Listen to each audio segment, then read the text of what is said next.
How to use NFL Sunday Ticket on web browser. You can absolutely use NFL Sunday Ticket on a web browser, but the steps depend on whether you subscribed through YouTube TV or bought the standalone Sunday Ticket on YouTube.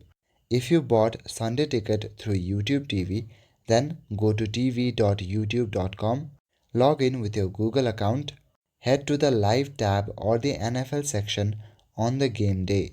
Click on the games you want to watch and it will start streaming right in your browser. You can also pause, rewind, or jump back into the live. If you bought the standalone YouTube ticket on YouTube, then follow these steps. Here you will need to go to youtube.com, log in with your Google account you used to purchase Sunday ticket. On the game day, go to the NFL channel or the YouTube homepage, then go to subscription and there you will see NFL Sunday ticket section.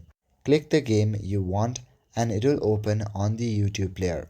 On web browsers, multiple view is not officially supported. You will only be able to watch one game per tab. If you want to watch multiple games, you can open several tabs or windows. That's all for today. Thank you.